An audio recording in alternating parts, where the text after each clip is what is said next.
m'appelle Ève, j'ai 25 ans, je suis clerc de notaire et pompier volontaire. Ma grand-mère, elle a eu 7 enfants. Elle a eu ma maman à 13 ans et ma maman, elle est arrivée en France à l'âge de 7 ans.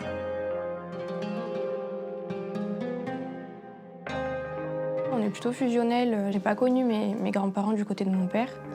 Et vraiment, ma seule figure, c'est ma grand-mère en fait. C'est comme une maman. D'ailleurs, on l'appelle tout le temps Ma.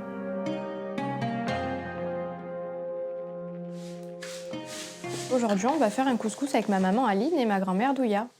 Alors, les recettes de ma grand-mère, elles sont excellentes, hein. C'est super bon.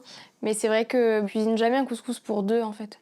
Nous, quand on cuisine, c'est souvent pour 10, 15, 20 personnes. Donc, quand tu es tout seul à la maison ou que chez 2 ou 3, tu fais plus facilement des pâtes, une salade ou du quinoa qu'un couscous, en fait.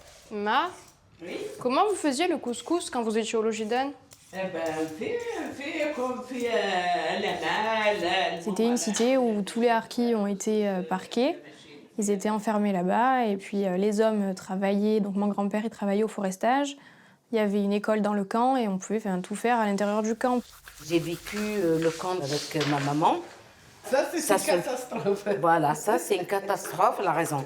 Et c'est vraiment, j'ai souffert et je croyais, on reste là-bas.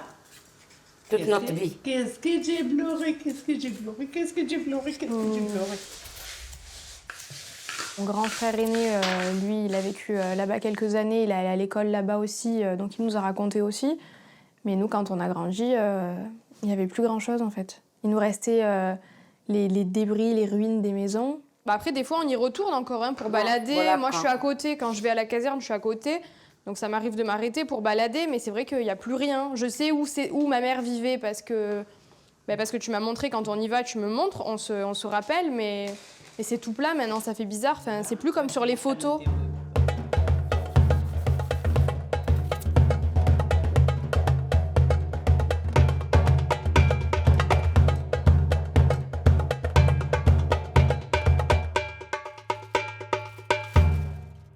Tu mettais de l'alu aussi avant?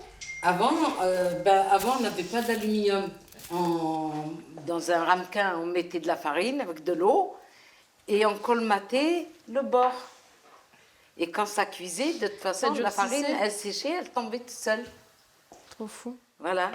C'est des astuces de grand-mère. Oui. Ils ont inventé l'alu. C'est quand même plus simple, l'alu. Ma grand-mère, elle nous a toujours appris comment elle faisait. Bon, il n'y a jamais de recette écrite, hein. C'est tout oral, c'est tout au pif. Mais elle nous a toujours transmis, elle nous a toujours laissé la regarder cuisiner, être avec elle dans la cuisine, faire la galette, comment on fait. En fait, on vous transmet la mémoire de vos grands-parents, leur vie, ce qui s'est passé, par le biais des recettes, parce que c'est plus facile que de vous dire venez, on va faire une réunion de famille. Mon père, il n'aurait jamais pu. L'histoire est souvent transmise par les femmes, déjà, parce qu'elles parlent plus facilement entre elles. Les hommes, ils se racontent pas trop de choses. D'ailleurs, mon grand-père nous a jamais raconté comment il avait vécu, ce qui s'était passé. Comme beaucoup de harkis, il n'aurait jamais pu vous raconter. C'était trop dur parce qu'il a été emprisonné. Mes amis connaissent l'histoire, ils savent d'où on vient, mais c'est plutôt les personnes extérieures. On a souvent eu des personnes qui critiquent, qui jugent. La cité du Logidane, maintenant, quand on en parle, j'ai déjà entendu « Ah ben, c'est chez les Indiens là-bas ». Ben, en fait, non, c'était chez nous, quoi.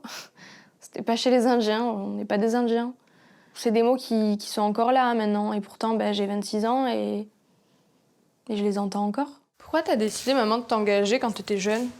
Figure-toi que moi, j'ai vécu la guerre en Algérie. Mon père se sauvait par rapport au FLN, on ne dormait jamais une nuit dans le même endroit.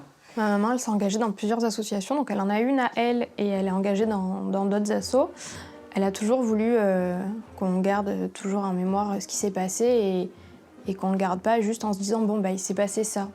Donc ma mère, elle a toujours voulu militer, manifester, faire le porte-drapeau pour qu'on continue de voir qu'ils existent et qu'ils sont là. Je sais que je n'aurai jamais le temps et autant de passion pour faire si bien qu'elle, mais c'est très beau ce qu'elle fait. Il y a plein de gens... Tu m'as aidé quand même. Mais t'aider et pouvoir faire exactement tout ce que tu fais, oui. Je pourrais jamais, mais c'est beau. De toute façon, il faut qu'il y ait des gens qui soient au courant de ça. Et maintenant, c'est relève, c'est voilà, ils sont là, les petits-enfants. Il y a les petits-enfants qui font le relève, voilà, tu vois. Et ben, et bien sûr que je suis fière de mes enfants, mes petits-enfants, c'est normal, c'est normal. Ma grand-mère, c'est la plus heureuse de nous avoir autour d'elle. Maintenant, elle est en France, elle a tous ses enfants, ses petits-enfants, tout le monde est en bonne santé, travaille. On est tous autour d'elle. Je pense qu'elle pouvait pas rêver mieux.